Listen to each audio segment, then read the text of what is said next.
All right, everyone, welcome back to Joe Man's Land. I hope you're having an amazing day. Today, we're just going to be doing a bit of street photography, and I thought it would be a great chance to talk about why you might want to consider getting a 50mm prime lens for your camera, whether you're a beginner or an experienced photographer. I don't even have any good skills.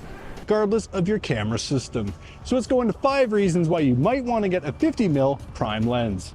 All right, so reason number 1 would have to be the fact that there's so many of them on the market. 50mm was definitely a focal length that was used by a lot of people for a very long time. Going all the way back to SLR days, 50mm was just kind of the expected normal for most prime lenses. So most kits came with a 50mm. You would get your SLR body and a 50mm detachable lens, and then if you wanted other lenses, you would splurge at that point. So in terms of an availability perspective, there are lots of options. Regardless of the system you're on or your experience level, every camera system and every lens producer always has lots of 50mm options available. Anyways, let's move on to reason number 2.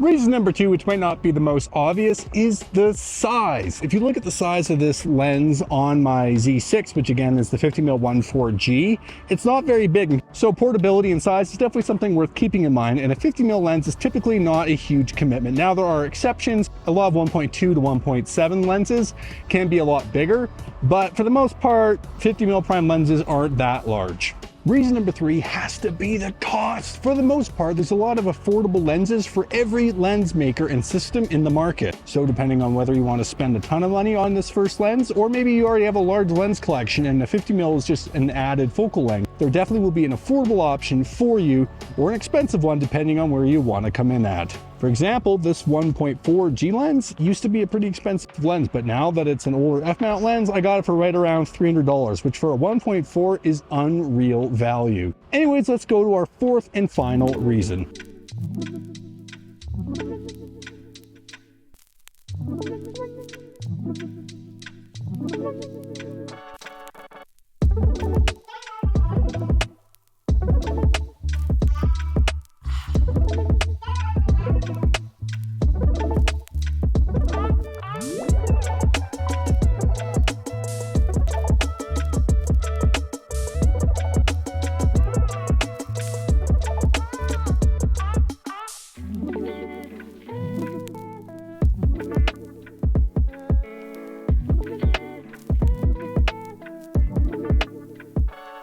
Reason number 4 is how it looks optically to take pictures of both people, animals, landscapes. It just looks good to the eye. That's why lens makers have made it for such a very long time. So if you're just looking to get your first prime lens, it's a great option. But also if you're just looking for a prime lens that can be used for multiple different situations, 50mm is probably the right way to go. All right, folks, well, there you have it. I hope you guys enjoyed today's video. In the comment below, please tell me what your favorite focal length is and why. Maybe it is 50mm, and if it is, tell me what your favorite 50mm lens is you've ever bought. For me, it's definitely got to be this 50mm 1.4 G lens by Nikon. I love it. I just think it looks awesome. I know the reviews on it online are kind of so-so, but I really find it works very well for both portraits as well as street shots. But let's leave this one there. Hit that like button, subscribe to the channel. Remember to take beautiful photos every single day. Don't do it for the views. Do it for yourself. We'll see you in the next one.